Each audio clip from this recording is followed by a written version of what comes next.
Remember Alex's messy folder with all these different versions of the same file?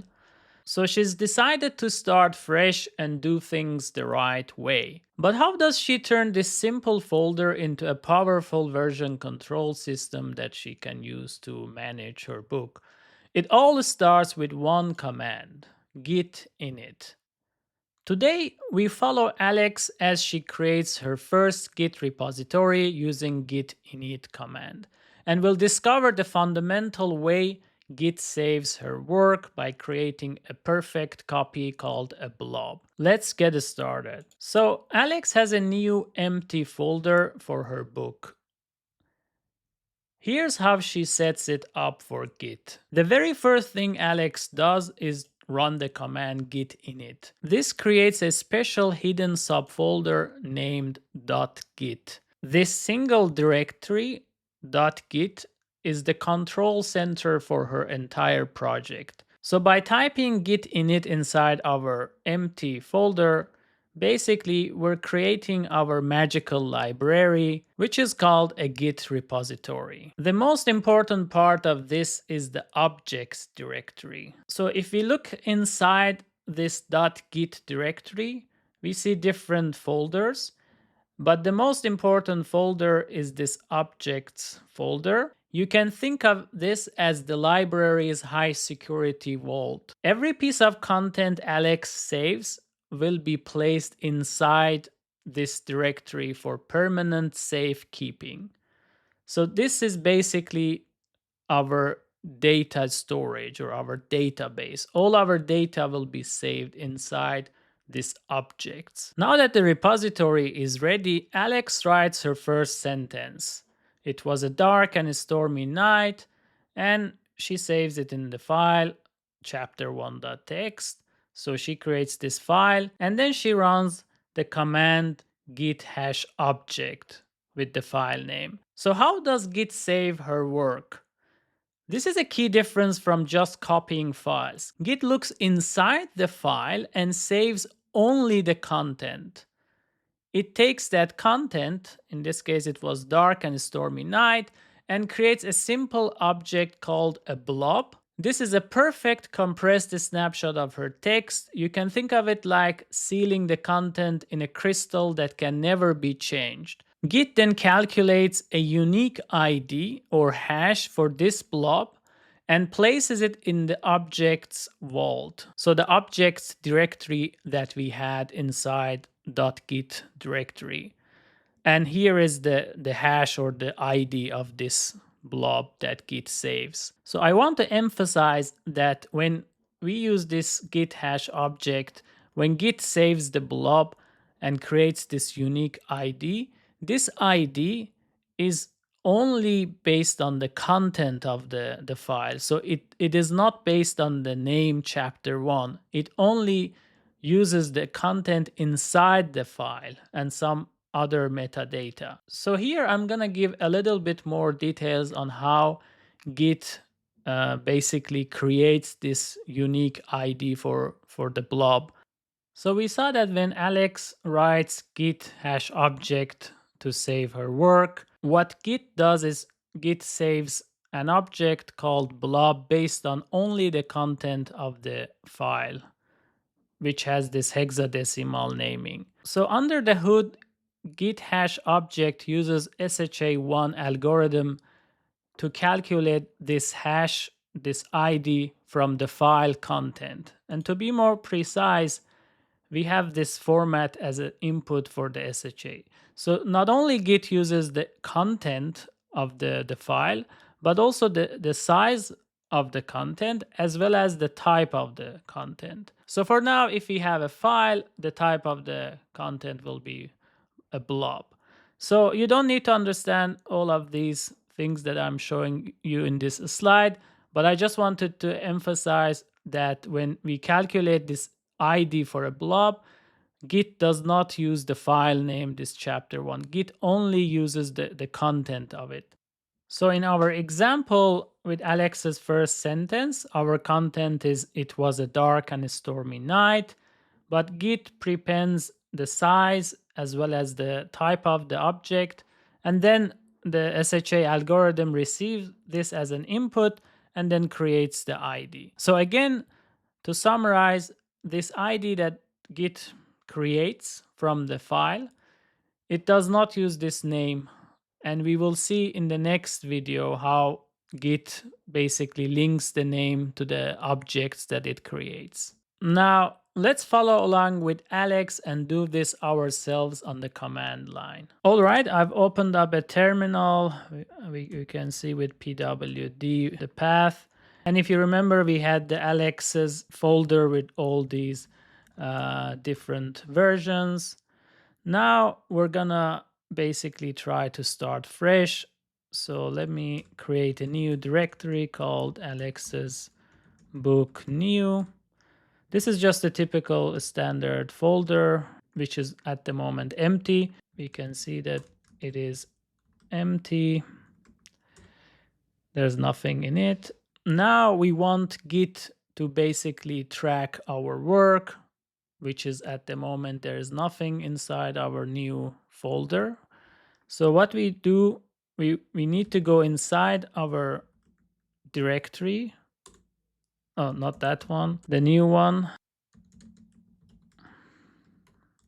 So the new one, now we are inside the new directory that we just created. And all we need to do is to type git init. Basically, this creates our magical library or the Git repository. So just hit enter, and there we go. We have some hints, but for now, I'm going to ignore all of this. You don't need to know about this for now. I'm going to clear. So again, if we do list ls command, we see there's nothing in the directory. Just to show you, we're still inside the new directory we created. But if we do ls-a, which shows also the hidden files, and hit enter, we see that now we have this .git folder that did not exist before. So let's take a look at what is inside. Let's go inside .git and let's list what is. So we see there are a bunch of directories. For now, we don't need to know about these. The only thing I want to show in this video is the objects directory, which is the place where Git saves our data. So let's see what is inside. So if we do ls objects, we see that there are already two other directories, but these are not the data we created. So it comes with Git. So basically it's at the moment it's empty. Let me clear. Right, I'm on the main directory. There is nothing. And let's create our first file. I'm gonna use the echo command to create the file, but you can use nano or any other text editor. So we had, it was a dark and stormy night. And then we save it as chapter1.txt. And now we have the file created. So basically we save with the echo command, we save this string, this sentence inside this file. Now let's check this objects directory again. So I'm going to do ls.git objects. We still see that nothing has happened. It is still empty.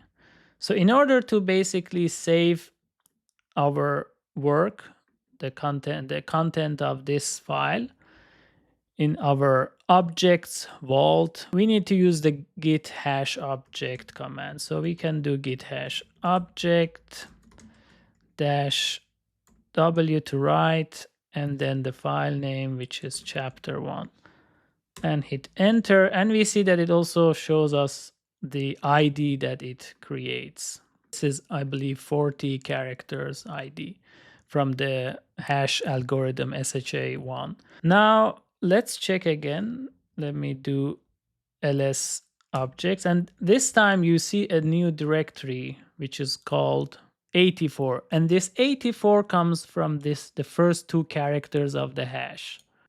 And if we look further into 84 to see what is inside, we see that we have this file, this very long file name, which is a hexadecimal file name.